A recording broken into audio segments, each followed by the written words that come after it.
बाकी हरियाणा के मुख्यमंत्री मनोहर लाल खट्टर और उत्तर प्रदेश के मुख्यमंत्री योगी आदित्यनाथ, इनमें आपको क्या फर्क नजर आता है दोनों में, क्योंकि एक संत है और एक राजनेता है? बड़ा कड़वा सवाल है, उच्च दर्जे का सवाल है, सुंदर सवाल है। देखिए, वो भगवाधारी योगी हैं और योगी तो फिर योगी है। मैं सुरेश फौजी।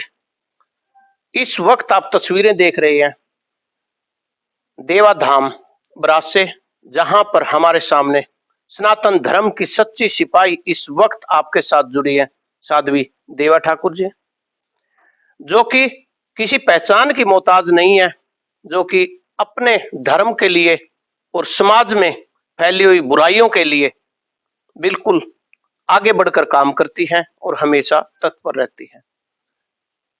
साध्वी जी, आपका बहुत बहुत स्वागत है। जी नमस्कार सुरेश जी। साध्वी जी, आप सनातन धर्म की सच्ची सिपाही हैं और धर्म को लेकर बहुत अच्छा प्रयास कर रही हैं कि हमारा धर्म सर्वोपरि था, सर्वोपरि है और सर्वोपरि रहे। लेकिन हमारे ही भारतवर्ष में कुछ ऐसी संस्थाएं अपना पैर जमा चुकी हैं, जो कि अपने आप को धार्मिक बताकर भी आगे बढ़ तो रही है, लेकिन असलियत उनकी कुछ और होती है। वो अपने किसी संस्था के संस्थापक को ही भगवान मान चुके हैं, उसी को लेकर वो आगे बढ़ रहे हैं। तो इस प्रकार की संस्थाओं के बारे में आप क्या कहेंगे, क्या ये सही है? देखिए, केवल मात्र इतना बोल देना सही है या गलत है, मैं किसी का आंकलन नहीं कर सकती, लेकिन मैं अपने लोगों की बात फौजी साहब जरूर कर सकती हूँ आपसे। ऐसी सिचुएशन पैदा क्यों हुई, ऐसे हालात पैदा क्यों हुए? हमारे हिंदू लोग क्या करते हैं आज की डेट में, अगर रोज देवी मंदिर जा रहे हैं और कामना पूरी नहीं हुई तो साईं बाबा मंदिर पहुंच जाते हैं। क्या कारण है? साईं बाबा मंदिर में 10 दिन अगर लेट हो गए तो फिर वो किसी मज़ार पर पहुंच जाते हैं। मज़ार में भी अगर कुछ नहीं मिला ना, तो वो किसी तांत्रिक को पकड़ लेते हैं। किसी तांत्रिक से भी अगर उसका पेट नहीं भरा तो टूना टोटका और ऐसी घटिया हरकत तक आ जाते हैं कि किसी की बलि भी दे देते हैं। क्यों ऐसा हो रहा है? दूसरी बात, मानसिक रूप से लोग इतने ज़्यादा फजल कहूँ, इतने ज़्यादा परेशान कहूँ, या सिचुएशन लोगों की मेंटली फाइनेंशियली तौर पे इस तरह की है कि लोगों के जो रिश्ते हैं ना, वो स्वार्थ के कारण तार तार हो रहे हैं। और जिस संस्था की आपने बात की, मैं कई ऐसी संस्थाओं का जिक्र नहीं करना चाहती, विवादित हो जाएगा। कि अगर आप बात करें, हम अपने धर्म की बात कर लेते हैं, दूसरे की बुराई तो जब करें। हमारे धर्म में आज त्रुटियां क्यों आई, उसका कारण क्या है? हमारे संत सन्यासी, हमारे बड़े महामंडलेश्वर, हमारे योगी महापुरुष आज गुफाओं में, कंदराओं में, महलों में, आश्रमों में बैठे हैं, लाल कपड़े में गीता लपेट कर रखी है। कभी खोल कर बताते हैं कि देवा ठाकुर के आपको कि गीता क्या कहती है?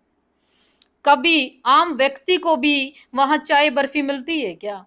आम साधारण व्यक्ति को भी पूजा का हक मिलता है क्या? जब ये चीजें नहीं होंगी तो कोई ईसाई नहीं बनेगा। अगर ये चीजें ठीक होंगी तो जाति पाति का सिस्टम ठीक हो जाएगा।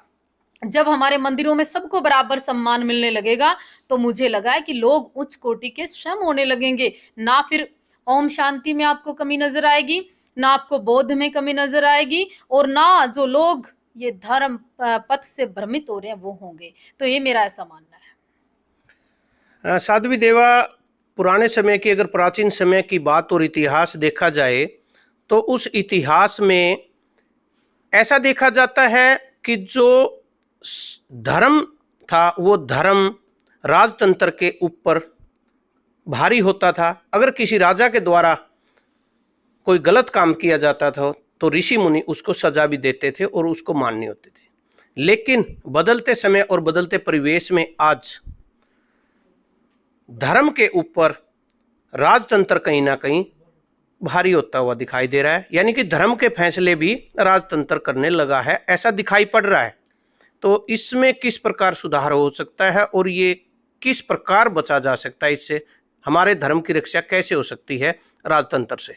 देखिए, आज केवल अगर आप किसी पार्टी विशेष पर इस तरह की बात करते हो तो मुझे नहीं लगता कहीं से शोभा देता है। कांग्रेस का टाइम था कि भगवा आतंकवादी लोग कहते थे।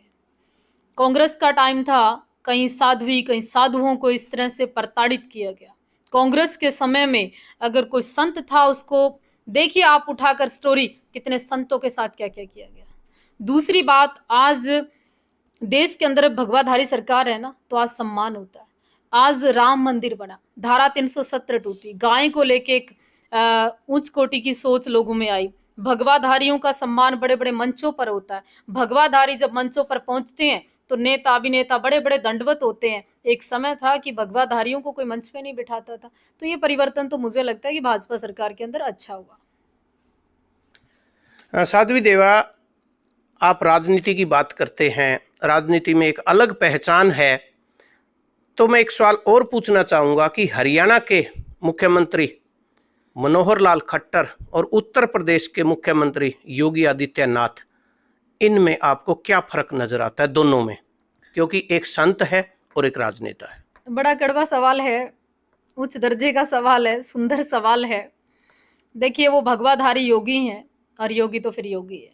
दूसरी बात, हमारे मनोहर लाल खट्टर जी एक बड़े सुलझे हुए, ईमानदार, निष्ठावान, श्रद्धावान, हरियाणा के प्रदेश के प्रति उनका स्नेह प्रेम है, वो अलग चीज़ है। पर मैं ये कहना चाहती हूँ, कई बार बोलती भी हूँ कि आप योगी जी की तरह जिस दिन एक्शन ले लोगे, योगी जी की तरह जिस दिन आप अपने आसपास के एरिया को छोड़कर दूर की दृष्टि करोगे, जिस दिन आपके पास की जो मंडली है ना, जो औरों को पास नहीं आने देती, रियल नहीं देखने देती, वो पर्दा आप हटा दोगे, वो चश्मा आप साफ कर लोगे, तो आपका जो प्रदेश है ना, दबंग लोगों का प्रदेश है हरियाणा, उनको खुशी मिलेगी। इस तरह के हालात नहीं कि वो मजबूर फील कर रहे हैं, ये फर्क है। साध्वी देवा, आपके जवाब से ही सवाल, क्या हरियाणा सरकार को या मुख्यमंत्री मनोहर लाल खट्टर को योगी आदित्यनाथ से सीख लेकर और अपने अंदर बदलाव करने की जरूरत है? मैं क्यों कहूं कि वो सीखें, मैं क्यों कहूं कि आप लेकिन संत एक संत होता है, चाहे वो सीएम बन जाए, पीएम बन जाए, कुछ भी बन जाए, मैं क्यों तुलना करूं। लेकिन बतौर सीएम भी वो अपनी दृष्टि को दूर का कर सकते हैं। बतौर सीएम भी उनकी जो जिम्मेवारी आम नागरिक के प्रति बनती है वो करनी चाहिए। मैं मानती हूँ देवाजी धाम ब्रास में है, और आज तक मैंने नहीं देखा कि हमारे गाँव में सीएम साहब आए, हमने नहीं देखा कि मठ में कभी आए, और हम भाजपा के लिए तुरंत प्रभाव से इतने काम करते हैं। हमारे यहाँ का विधायक गुम है, आपके असंध में भी पड़ता है, आपके भाटिया साहब आपने नहीं देखे होंगे। तो ये तो सच्चाई है कि लोगों को दिखते नहीं आजकल ये लोग। मतलब बदलाव की जरूरत है लोगों के बीच आने की?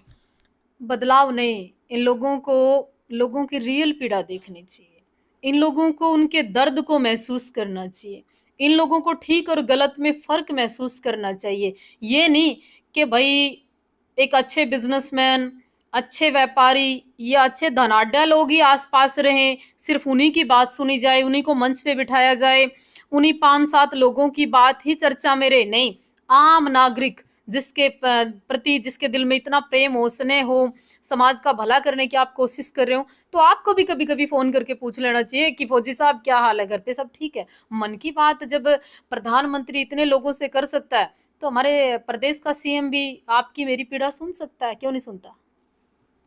बहुत बहुत धन्यवाद साध्वी देवा, इस वक्त देवा धाम ब्रास से हमारे साथ जुड़े थे, जो कि सामाजिक, राजनीतिक और पारिवारिक मुद्दों के ऊपर बातचीत हुई।